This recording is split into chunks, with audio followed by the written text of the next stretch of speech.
Alright, so you're here to find out what the most important prop in D&D is, and you're lucky because it's also the cheapest and the easiest to get your hands on. It's paper, blank yes, but it has more potential than any mini or map. So let's go through it. You could use a secret admirer letter. It's simple, casual writing, works best when a player's character has secrets someone might notice. It could be a family member, a witness to a crime, or just a little stalkerish. I see you leave before dawn. Blade is always cleaned, but never really quite spotless. You carry more steel on your back. If you ever tire of pretending no one notices, meet me where the river bends. You could use a king's request. Always fancy riding, a royal seal, usually delivered by a knight. Use it only when the party really has some renown in an area.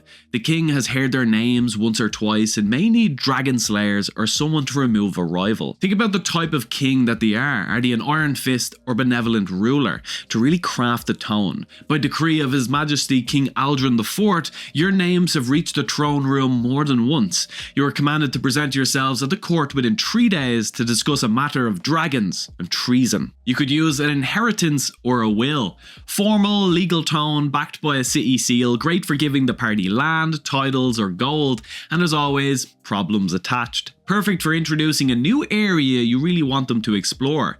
To the bearer of this notice, by lawful record, the estate of Harrick Vale passes to you in full, its lands, titles, and debts included.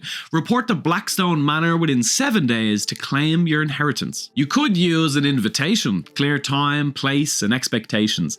Is there a dress code? Works when you want the party somewhere specific without really forcing them. Could be a ballroom, a merchant sponsorship, or a social event blending business and pleasure. You are cordially invited to the winter masquerade at House Valmere. 7th bell, formal attire required, masks provided, secrets expected. You could use a treasure map. It's always incomplete, outdated, or misleading. Great for sparking debate among the party and planning instead of straightforward treasure hunting. Add a landmark in dialogue and then reveal it later in travel. See if the party really picks up on it. Where the broken windmill watches the red fields. Walk until the stones grow white. Dig where the shadow falls at dusk. You could use a guild target letter. On the surface it looks completely ordinary, an invitation, a notice, or a business message, but hidden in the words are the target time and reward. If players find it or guards find it, that's a problem, so make it subtle. Perfect for when a rogue or guild agent needs instructions without anyone else noticing. The Sapphire Circus arrives this Friday. The guest of honor performs at midnight. Payment will be generous for those in attendance. The meaning is the location is the circus, the time is midnight, the target is the guest of honor, and the reward is payment. You could use legal documents. Dry, official tone, could be stolen, sold, or returned for favor. It adds stakes outside combat and gives consequences weight. This contract binds the Silver Quarry exclusively to Lord Bramwell for a term of 10 years. Any interference shall be considered breach of crown law. You could use patrol routes, time, shifts, and blind spots, perfect for stealth or infiltration scenarios. Information becomes the real obstacle, not the guards. The North Gate rotation every 2 hours, the courtyard sweep half past the bell. West Wall remains unmanned during shift change. You could use a bounty notice, vague description, high reward. Alive, preferred, alone can make players nervous, encourages careful planning without dice rolls. Wanted, female elf scar over left eye, suspected of murder, 500 gold, alive, preferred. You could use a letter from an NPC asking for help. It's emotional rush tone. Even better if it arrives late. Makes the party respond to urgency rather than heroics. I didn't know who else to write to. They've taken him. If you're still the people I think you are, please come quickly. You could use an advertisement. It could be sales, shortages, or urgency. Perfect for foreshadowing trouble or giving the world context without forcing a plot. Iron prices rise again due to unfortunate mine closures. Secure your steel now before shortages worsen. If this is helping your game, like the video, and if you want more practical tools like this, subscribe. I'm not here to waste your time, I'm just here to make you a better DM. Alright, let's get back to it. You could use a threat letter, short, clear, no signature needed. Applies pressure and escalates tension without combat. You were warned once. Leave the city. Next time, we won't write. You could use a blackmail letter. Includes proof about a PC or secret and creates immediate tension. Players must respond or deal with the consequences. We know what happened in Durnhold. We have proof. Meet us alone where your companions learn everything. You could use a forged letter. It looks official, but it's completely false. It's misleading and redirects the party. The twist comes later.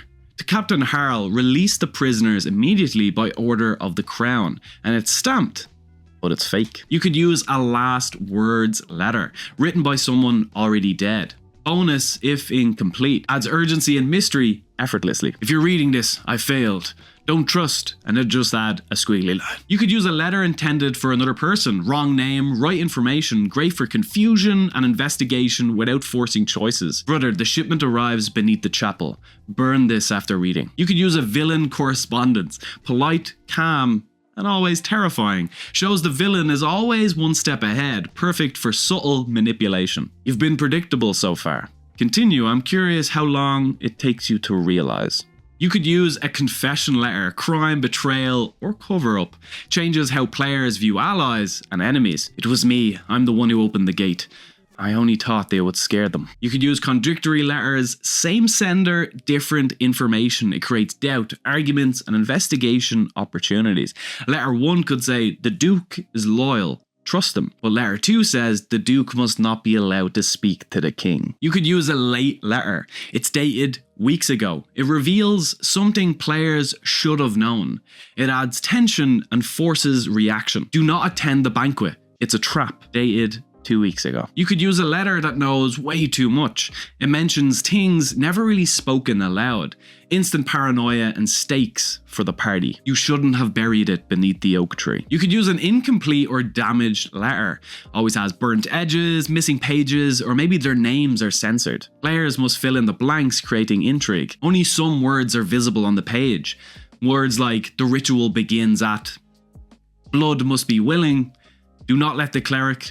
You could use a letter that changes when reread. Text appears different later, perfect for puzzles, illusions, or cursed items. It first reads, the cellar is safe, and then next time they read it, it says, the cellar is waiting. Letters can be anything. When the party finds them or delivers them, the possibilities are endless. Tear them, burn them, stain them with tea, rip them in two, make them look old and worn. A spyglass is always a spyglass, but a letter is a mystery waiting to be opened. So use them well.